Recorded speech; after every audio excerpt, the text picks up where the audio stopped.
Hello everyone. So welcome to a new video of the course Decrypt It This Way.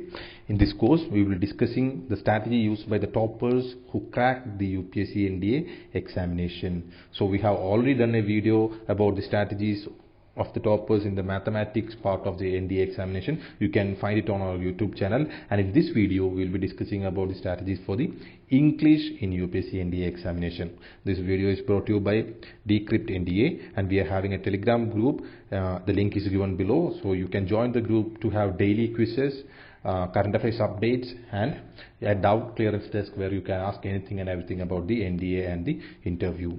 So I will introduce myself. I am Rajkumar TM. I have cracked the NDA written exam twice. I was recommended from 2 AFSB Mysore as an Air Force cadet. I cleared PABT and was under training in the 127th batch of National Defence Academy.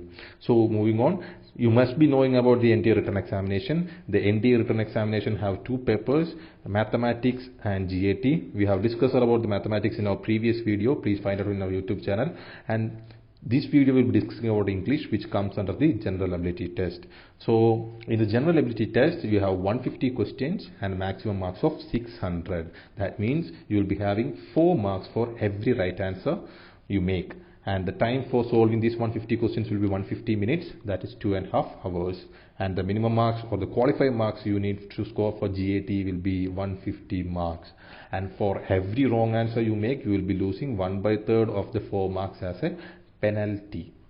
Okay, so in these 600 marks, the English stands for 200 marks. That is 1/3 of the marks of the general ability test paper is from English. That makes the English the most important paper apart from the general ability test.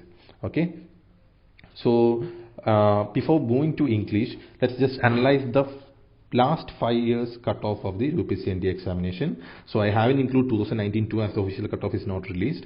So looking onto the previous year cutoffs, you can see that in 2017-1 the cutoff is 342, and in 17-2 it reduced to 258 and again increased to 338, 325 and 342 in the NDA 2019-1.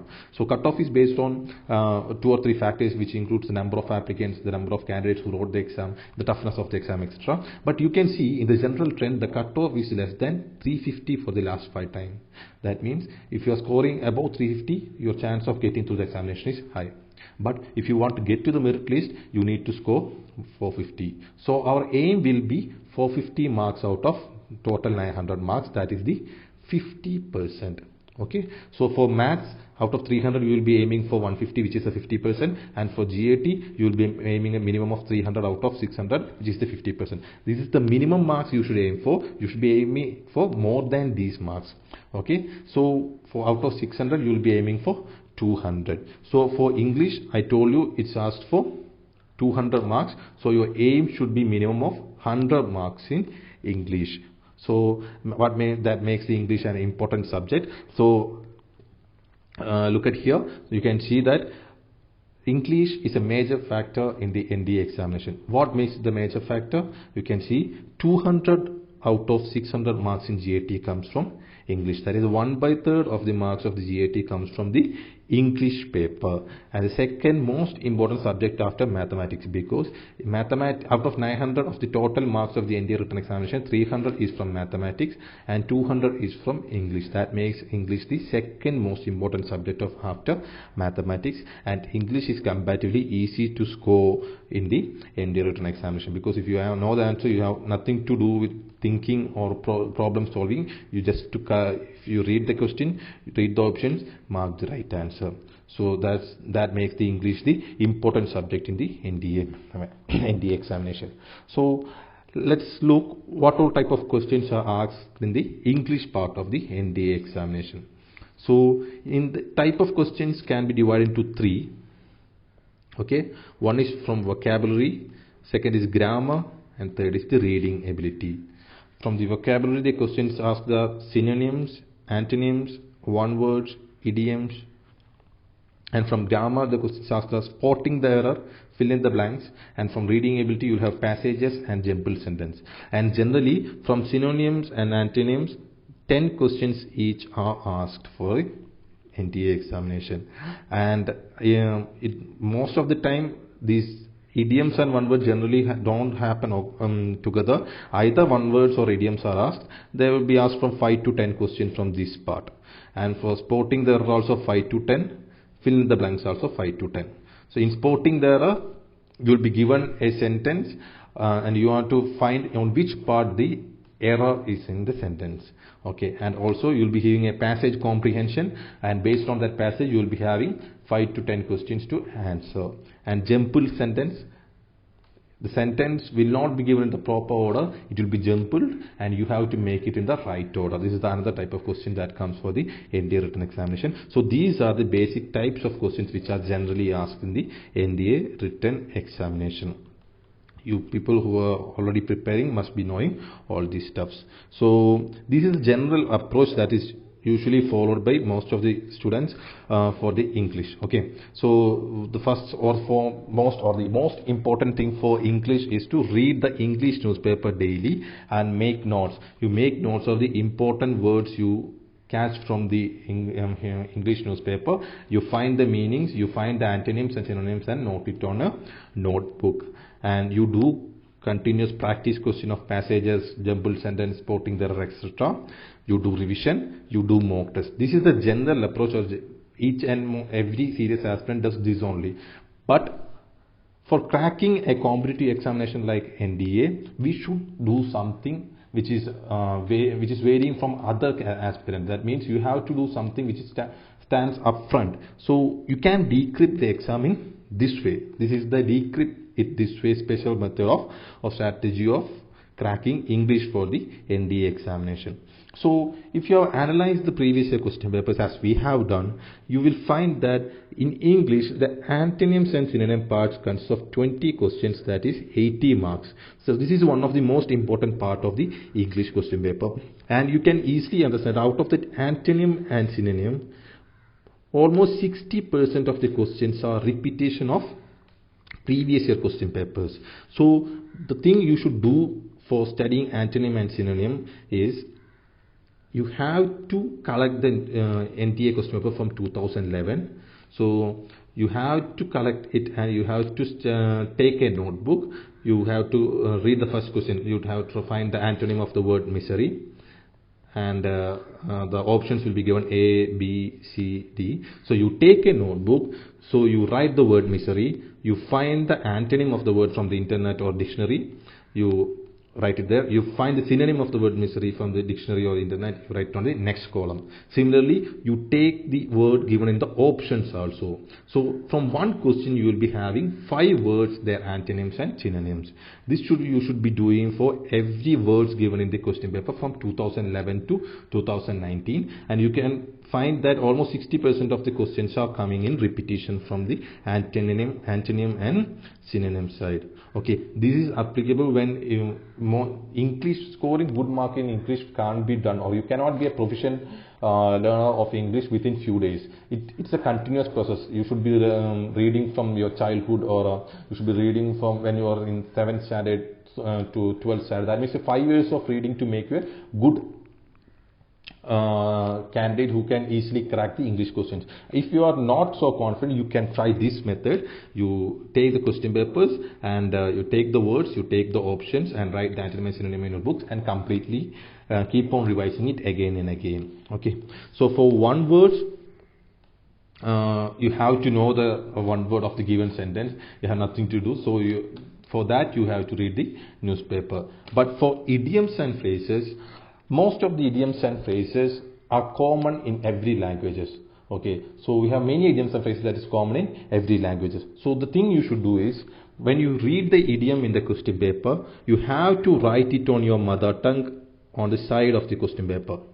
Okay, if you are from Maharashtra, you can write in Marathi. If you are from Kerala, you can write in Malayalam. If you are from Tamil Nadu, write in Tamil. Write in your mother tongue the meaning of the given idiom, so that you can relate some of the idioms with the idioms that is used in mother tongue.